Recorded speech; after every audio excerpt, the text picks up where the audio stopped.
တခုနဲ့တခုကြားတခုနဲ့တခုကြားတစ်ခါလို့ဆရာတို့ပြောချင်တဲ့အခါမှာ every other လေးကိုသုံးပါတယ်သူ့ရဲ့အဓိပ္ပာယ်လေးကတော့ alternate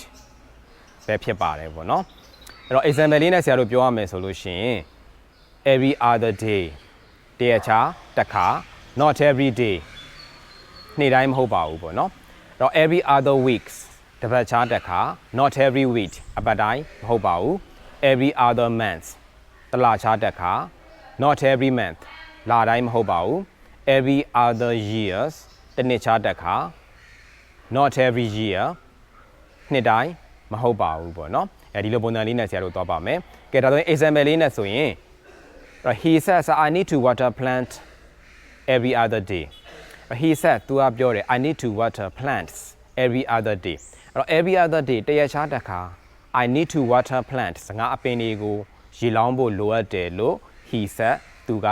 ပြောတယ်ပေါ့နော်အဲ့တော့ he says နဲ့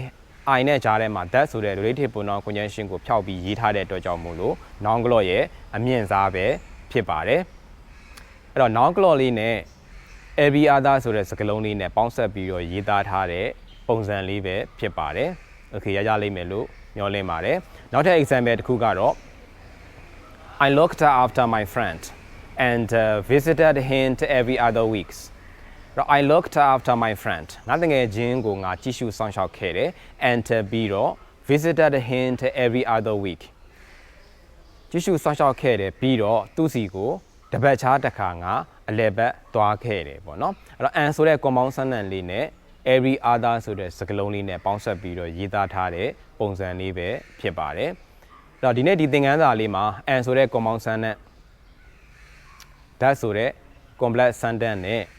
every other ဆိုတဲ့စကားလုံးလေးတွေရဲ့ပေါင်းစပ်ပြီးတော့ရေးသားထားတဲ့ပုံစံလေးတွေကိုရလိမ့်မယ်လို့မျှော်လင့်ပါတယ်အဲ့တော့ English composition ဆိုတာဝါကျပေါင်းမြောင်များဆိုတာပေါင်းစပ်ဖွဲ့စည်းမှုဝါကျဖြစ်ပေါ်လာပုံတိဆောက်ပုံပေါင်းစပ်ပုံခွဲခြားပုံအကြောင်းအကျိုးဆက်ဆက်စဉ်းစားပုံကိုယ်ပိုင်စိတ်ကူးစိတ်တန်းနဲ့ရေးသားတွေးခေါ်ပုံနဲ့ clause ပေါင်းမြောင်များစွာ phrase ပေါင်းမြောင်များစွာကိုပေါင်းစပ်ရေးသားတဲ့ပညာရပ်ပဲဖြစ်ပါတယ်